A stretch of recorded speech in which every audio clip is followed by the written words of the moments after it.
Fala galera, tudo bem? Cara, estamos aqui para mais um bate-papo, continuando a série O Cristão Cringe.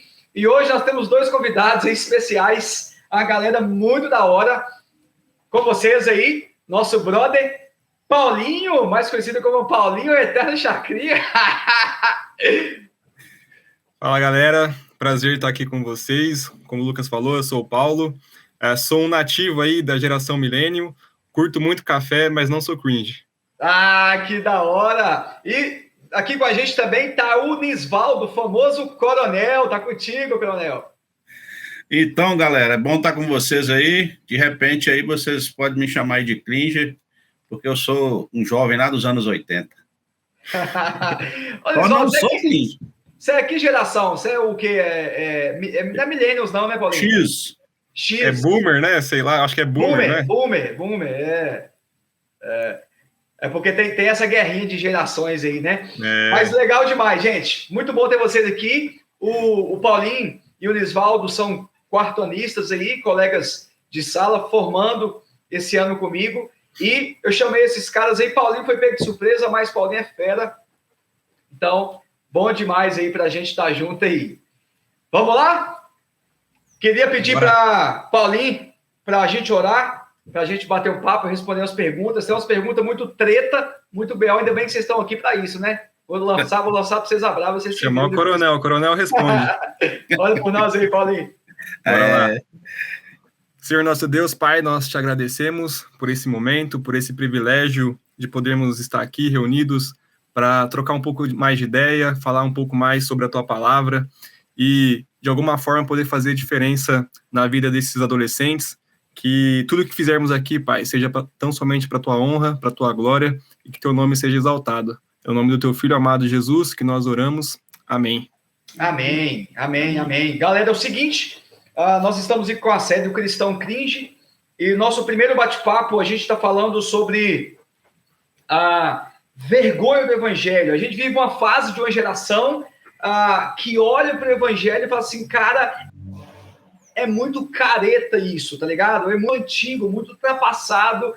E a consequência disso é de fazer com que os nossos adolescentes, essa geração, a geração que foi criada na igreja, ou que é criada na igreja, às vezes ficam meio envergonhadas. Enfim, essa é a geração de cristãos que a gente tem e considera o evangelho como cringe. Então, para a gente trocar uma ideia, eu quero fazer uma pergunta aí, que é uma pergunta dos adolescentes, para o nosso amigo Paulinho Chakra. Paulinho, é o seguinte, ele fala o seguinte, eu sou tímido e não consigo falar, e fica parecendo que eu tenho vergonha. O que fazer? Eu acho que ele quis dizer o seguinte, eu sou uma pessoa tímida, não que eu tenha vergonha, mas o fato de eu ser tímido sugere que eu tenha vergonha do evangelho. O que fazer diante disso?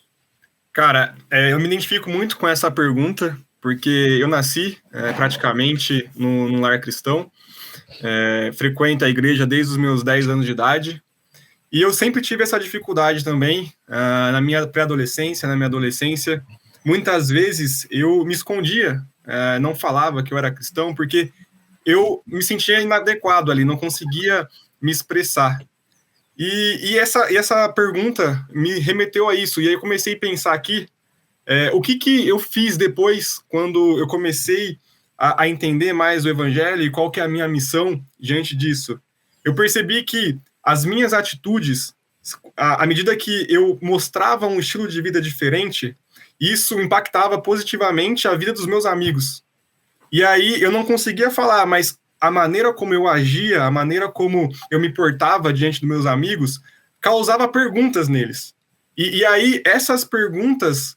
eventualmente, surgia ali um bate-papo, perguntava, mas por que você age assim? E ali aquilo foi sendo uma porta de entrada para que a minha timidez fosse deixada de lado e eu conseguia ali gradativamente falar um pouco mais da minha fé, falar um pouco mais daquilo que eu acreditava, e aquilo foi naturalmente se desenvolvendo. E aí eu não tinha mais vergonha de me expressar. Eu conseguia ali já estar mais ambientado. Então, para essa pergunta aí, o que eu diria? O seu estilo de vida, ele vai falar muito a respeito de você.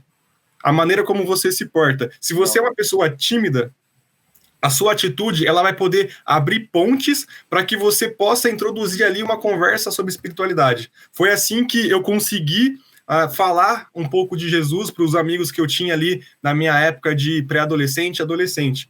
Olhar para a minha vida e agir diferente. Agir como um cristão se porta ali. E aí aquilo foi algo que deu porta de entrada para que eu conseguisse falar mais ali da minha fé.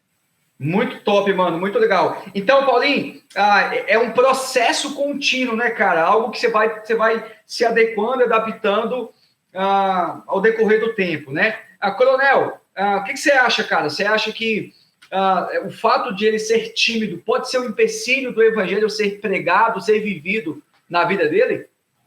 Com certeza, Lucas, porque a timidez ela atrapalha não só na questão do evangelho, mas no seu vivenciar diário. E o evangelho está intrínseco à nossa vida diária. Então, se a gente é tímida, é uma pessoa tímida, então ela precisa procurar algumas técnicas que tem aí para que possa quebrar essa timidez. Então, é preciso quebrar essa timidez para que você possa, então, assim, anunciar o evangelho na sua vida prática. Legal. Coronel, então já vou emendar para você a segunda pergunta, que tá dentro dessa pegada aí. É pecado eu sentir vergonha de falar de Jesus para os meus colegas? Eu acho que ele quis dizer se é pecado, de fato, ele ser tímido e ter vergonha, né? O que você acha, Coronel? É braba essa, hein? Essa pergunta aí foi uma pergunta para o Coronel, né? Mas tudo bem. A questão da timidez em si não é pecado, mas a questão de você se envergonhar do evangelho, aí é pecado. Porque você está negando a Cristo. Cristo, o verdadeiro evangelho, a boa nova de salvação, o poder de Deus que salva. Então, se eu me envergonho desse evangelho, aí é pecado, porque o próprio Jesus diz que aquele que não me confessar diante dos homens, eu também não vou confessar ele diante do Pai. Então, você perde a salvação. Não tem a salvação, porque você está vergonhando e se envergonhando do verdadeiro evangelho. Legal, legal. Paulinho, a próxima pergunta é: por que as pessoas que não são crentes acham a gente que é cristão cringe? Essa foi pesada, hein? Essa aí você é bastante. o cara da cultura, você é o fera da exegese cultural, pô. Então, mano, lança brava aí. Mas Paulinho tira de letra essa daí. Cara, essa pergunta, primeiro, ela faz a gente refletir um pouco acerca da geração Z. Essa geração que está chegando aí. E ela é a primeira geração que nasceu na era pós-cristã. E isso diz muito sobre essa geração. Se você nasce num contexto onde as pessoas têm se tornado cada vez mais pós-cristã, a fé ela vai deixando de ser algo essencial cada vez mais na vida das pessoas. E à medida que surgem novas gerações, a partir dessa geração Z, ainda mais a fé cristã vai se tornar cada vez mais uma fé entre muitas possíveis. E ela deixa de ser essencial. Então a gente parte da premissa que a geração Z, essa geração que está falando muito desse termo cringe aí, né? Ela nasceu numa era pós-cristã, na qual a fé ela não é essencial para a vida delas. Então, é por isso que muitas dos adolescentes hoje que não são cristãos, eles olham para as pessoas, para os adolescentes que se dizem cristãos, com esse olhar. Você é cringe, porque você tem uma fé que dita ali a sua vida. Porque o normal hoje é você não ter uma fé, é você buscar um pouco em cada espiritualidade e aí você faz a sua fé gourmetizada, vamos dizer assim. E aí a fé ela não faz parte da sua vida. Então, por isso que você ter uma fé cristã é algo cringe hoje, porque nós vivemos numa era pós-cristã. Exatamente. Mano, sensacional. E esse é um ponto, cara, muito importante, né, Coronel? Porque, cara, essa geração de hoje é uma geração que ela vive em busca de aceitação, né? E onde está o mal nisso tudo, né?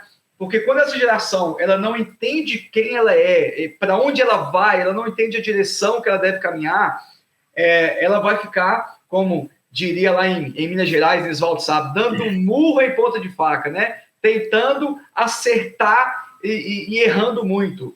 O que você acha, Coronel? Você acha que o fato dessa galera considerar o evangelho cringe e usar isso como artifício para atacar cristãos, adolescentes cristãos, você acha que isso acontece, é real? E o que os adolescentes cristãos devem fazer diante dessa situação? Isso acontece sim, Lucas, e é real. Agora, o adolescente cristão, se a sua fé está firmada em Cristo, então ele não tem por que se sentir cringe. Ele não tem por que viver, como diz por aí, na hype, né? Na moda. Os princípios dele são baseados na fé cristã. Então, ele tem que prosseguir e tentar, de alguma forma, representar a Cristo aí, sem essa preocupação de ser cringe ou não. Muito bom, muito bom. E um detalhe, né, que esse termo é um termo que chegou para a gente em 2016, mais ou menos, através de um tweet aí. Só que esse termo, no inglês, ele é um adjetivo, né, não um verbo, né? Só que as pessoas usam do adjetivo para impor sobre alguém ou sobre alguma pessoa, né, algo vergonhoso, né, algo alheio, enfim. Mas, para a gente caminhar, a quarta pergunta que eu quero fazer para o Coronel é: o que fazer quando a vergonha de ser cristão bater? Deixa eu tentar resumir. O que fazer se eu sinto vergonha de ser cristão? Eu acho que deve ser essa pergunta, né? Tentando ser mais prático. Provavelmente, essa questão de você ter vergonha está relacionada a uma coisa que essa geração não tem feito, Lucas, que é devocional. Tem que ter uma vida devocional com Deus, porque aí você não vai ter vergonha. E se a vergonha bater, meu querido, é porque você realmente não está tendo uma vida devocional com Deus. Você não está caminhando dia a dia, aí num tempo, separando de oração, de leitura da palavra, para caminhar com Cristo. Muito bom. Não tem relacionamentos, né, Coronel? Isso, o relacionamento foi quebrado. Exatamente. Eu acho que isso é muito legal, porque deixa de ter fundamento, né? Deixa de ter base. Paulinho, uma próxima pergunta, cara, que é uma pergunta muito interessante, que inclusive, mano, essa série eu produzi esse conteúdo e tal para conversar com a galerinha, e eu fiz algumas pesquisas e eu descobri que a geração Z, finalzinho da geração millennials, né? E a geração Z é a geração que menos tem prazer em verbalizar, em expor a sua fé. Tanto que é considerada a geração mais cética de todos os tempos. Diante dessa afirmação, irmão, eu vou lançar para você a última pergunta, e a pergunta braba. Por que essa geração de hoje é a que mais se envergonha do evangelho? Por que é essa geração de agora? Eu sei que na sua resposta passada, você até introduziu essa parada, né? Então já pega esse gancho aí e desenvolve essa resposta para nós. Cara, ela tem vergonha diante daquela premissa. A gente vive numa era pós-cristã. E eu acredito que isso traz também um aspecto de relacionamento. É uma geração que não se relaciona com Deus como outras gerações já se relacionaram. E a gente percebe isso no estilo de vida da geração Z. Eu acredito que o discipulado ele é algo fundamental para que essa geração deixe de ter essa vergonha. Porque você tem um modelo, você tem alguém que você se espelha, que ama a cosmovisão bíblica, e a partir daí você aprende dessa cosmovisão. E aí você consegue ter um modelo palpável de alguém que ama a Jesus, alguém que tem essa fé firme, e isso vai impactar a sua vida. A geração Z é uma geração que preza por relacionamentos. Eu estava vendo uma pesquisa do Instituto Barna e eles apontam isso. É uma geração de relacionamentos. Então, o discipulado ele é fundamental para essa geração que tem vergonha do evangelho. Porque o discipulado ele vai formatar uma cosmovisão, ele vai compreender, ele vai olhar quais são os gaps ali dessa geração Z e ajudar essa geração a afirmar, a solidificar a sua fé. Então, eu caminho para esse sentido, de que o discipulado ele é essencial para que essa vergonha da espiritualidade cristã ela seja cada vez mais dissipada e você solidifique ainda mais a sua convicção na cosmovisão bíblica. Sensacional, muito bom, muito bom. Ô Coronel, cara, dá sua contribuição para a gente, Você é um cara, assim, muito novo, né? Apesar de experiente, muito novo, né? Inclusive, falando de cringe, né? Eu tava ali penteando a barba e tal, eu tô com um propósito de ter essa barba até a formatura, né? Então eu tava penteando, de repente eu falei assim, cara, eu tô muito cringe hoje, quando eu fui ver um fio de cabelo branco na barba, eu falei, caraca, mentira, mano. Pô, tô ficando careca, tô com a barba branca, e agora? Mas, Coronel, você como um cara experiente, um cara vivido, um cara que já foi missionário, um cara que rodou o Brasil pela causa do evangelho, qual que é o seu conselho para essa galera que sente vergonha? Como é que essa galera pode ser impelida, motivada a não sentir vergonha e, pelo contrário, em expor a sua fé para essa nova geração de agora? Ô, Lucas e Paulinho, a questão é que você precisa de cara entender que o evangelho é a realidade da cruz. Então, ela é boas novas. Se é boas novas, então não tem como ser clean. É atual, tá? Sempre atual. O relacionamento com Deus, ele deve andar nessa visão de atualidade com a palavra de Deus. Não com o que a moda dita, não com o que as pessoas dizem, mas com o relacionamento seu de intimidade com Deus. É o seu relacionamento diário que vai ditar se você tem vergonha ou não. Por quê? A partir dessa experiência com o evangelho é que nós temos que seguir olhando para o alto, para o autor e consumador da fé, Jesus Cristo. Aí ninguém vai tirar a gente dessa questão. Ninguém, nenhuma circunstância vai mudar. Show de bola, Coronel, show de bola. Para a gente finalizar, eu quero ler Romanos, capítulo 1, versículo 16, que é aquilo que dá base, sentido, né, para isso que Nisoldo falou, o que Paulinho falou. Eu não me envergonho do evangelho, pois ele é o poder de Deus para salvar todo aquele que crê. Cara, o evangelho é a grande história que aponta para um cara que é o salvador do mundo, né? Então, como que nós, como discípulos de Jesus, vamos ter vergonha de algo que mudou o curso da história, que dividiu a história ao meio, que é Jesus, né? Mas, para a gente finalizar, eu queria pedir para o Paulinho dar o seu conselho final para a galerinha, para que eles possam, então, vencer essa timidez ou ter vergonha do evangelho, ou pelo contrário, que Deus possa usar essa aula para que eles entendam, né, que o evangelho é poder de Deus, é transformação, e que, cara, se eles tiverem vergonha, eu costumo dizer isso, Paulinho, se essa galerinha tiver vergonha de compartilhar do evangelho, cara, eles estão perdendo a oportunidade de levar salvação para outros colegas, né? Então, Paulinho, dá o seu último conselho para a galera, depois eu passo para o Coronel também, e depois do Coronel falar, ele já olha para a gente finalizar, beleza? Perfeito, Lucas. Cara, você tocou num ponto que, para mim, é essencial. A gente se omitir e não compartilhar da nossa fé com aqueles que estão à nossa volta, a gente perder a oportunidade de fazer parte daquilo que Deus está fazendo na história, daquilo que Ele está restaurando todas as coisas, e você fazer parte disso é um privilégio. É um privilégio de você entender o seu papel, a sua missão e a sua vocação dentro da história. E aí eu queria finalizar só com um versículo que me chama muito a atenção quando a gente fala de vergonha, né? Que é 1 de Pedro, capítulo 4, versículo 16, que vai falar: se vocês sofrerem por serem cristãos, não se envergonhem, louvem a Deus por serem chamados por esse nome. Ou seja, o fato de você ser um cristão é um privilégio. É um privilégio de você carregar a marca daquele que entrou na história e está fazendo nova todas as coisas. E fazer parte desse processo é algo que tem que motivar o nosso coração.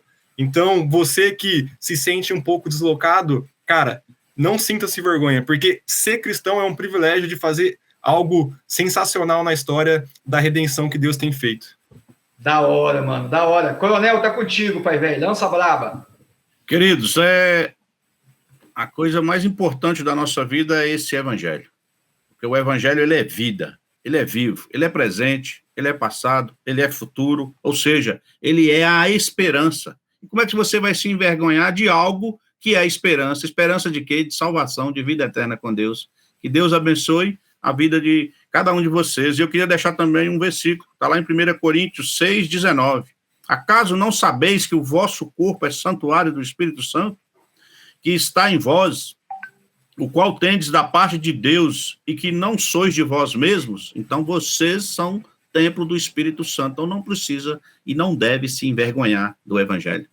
Amém, amém. Cara, glória a Deus. Coronel, você ora por nós, depois a gente se despede aí.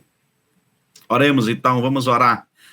Deus amado, Pai querido, muito obrigado por essa oportunidade que o Senhor nos dá, Deus, de podermos trazer a essa galera sobre a questão de não se envergonhar do Evangelho. Por quê? Porque foi o Senhor que se doou por nós naquela cruz, para que pudéssemos ter vida hoje, e não temos do que de se envergonhar. Que Deus possa abençoar a vida de cada um deles, que o Espírito Santo possa continuar fazendo a obra, para que eles não se envergonhem do Evangelho. Obrigado, em nome de Jesus é que eu oro e agradeço. Amém.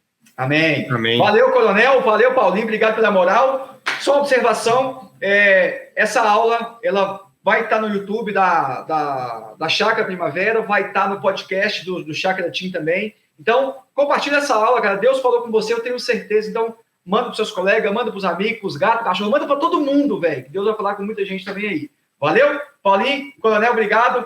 Tamo junto. Valeu, Luquinhas. Valeu, um abraço.